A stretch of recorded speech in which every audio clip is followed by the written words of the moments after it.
Welcome to Beyond Just Money by kalkinemedia, an independent global media house and investor relations group. Please note that this podcast is for information purposes only.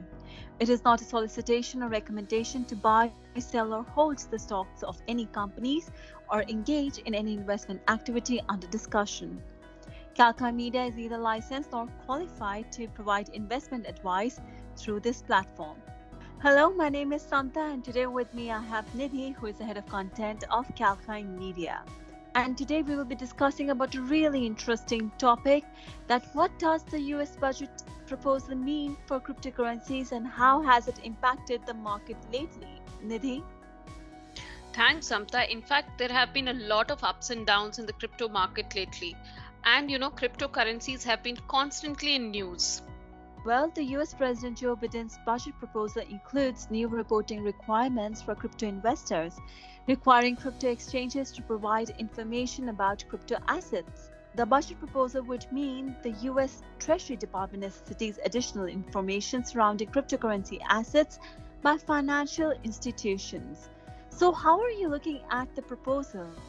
Well, the proposal by President Biden comes amid recognition from the US government surrounding the growing problem of tax evasion by those investing in crypto assets. The reforms basically hope to combat the current trend of investors using offshore crypto exchanges and digital wallets to avoid paying capital gains tax in the country.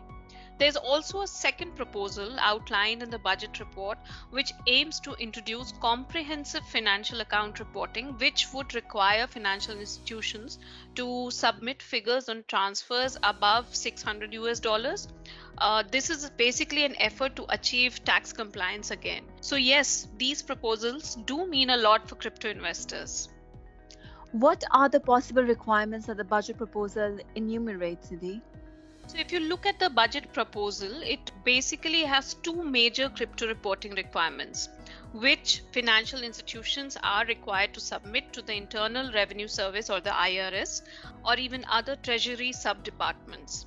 The first proposal would require brokers such as crypto exchanges and wallet providers to file all the details regarding passive entities and their significant foreign owners.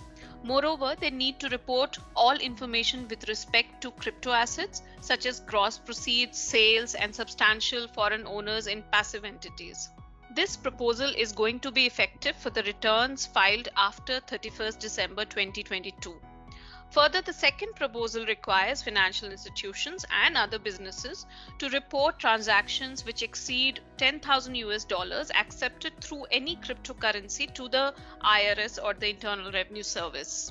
And how did these proposals impact the market? So, Samta, on Friday, President Biden's report proposed $6 trillion in spending for the fiscal year 2022. Which is likely to go up to $8.2 trillion by 2031. The spending outlined in the budget report aims to stimulate the US economy following the financial effects of the COVID-19 pandemic, which saw many US businesses close down due to the implementation of strict lockdown rules and other restrictions. Following the release of Biden's budget report, the stock market appeared to be unaffected as the economic outlook remains positive. However, the same cannot be said for the crypto market, as we saw Bitcoin suffering another crash following the release of the budget proposal. The world's largest cryptocurrency, which is Bitcoin, dropped 7% to $35,800 in the hours following Biden's proposed budget report. The drop follows a significant blow for the embattled digital currency, which fell from, its record high that it touched in April, which was $65,000. Though the prices have recovered a bit post the fall, if you see now. But is it right to say that the fall was only owing to the budget proposal? Well, Bitcoin's recent fall from record highs could be due to multiple factors, including the recent revelation that crypto mining and its required energy usage is harmful to the environment. A report released by the Cambridge Center for Alternative Finance found that Bitcoin mining requires the same amount of energy annually as some small countries. That's quite alarming. Then Tesla chief executive and billionaire Elon Musk pointed towards Bitcoin's energy-consuming mining issues as the reason for Tesla's decision to cease accepting Bitcoin as payment for their vehicles earlier this month. Hence, the currency has been impacted because of a flurry of news surrounding it, and the proposal just added to that negative sentiment. Nidhi, if ever there was a slice of time that perfectly represented the manic highs and lows of crypto trading, it was in fact the last 2 months. In that time, we have seen the world's most valuable digital currency, Bitcoin, go from record high of 65,000 US dollars in April to lose nearly half its value. So, what is the word on the streets? How are Bitcoin investors looking at it? That is a good question, and I have a reference for that.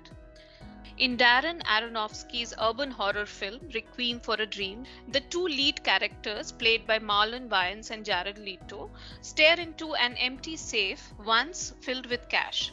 They talked about their longing for last summer when they were drug kings. They went from being kings to peasants through a couple of unfortunate events, and now they stare hopelessly into the empty safe, wondering how things went so awry so quickly. There must be a similar feeling amongst Bitcoin traders at the moment, who really got caught up in a huge wave only to get dumped viciously onto the rocky shore.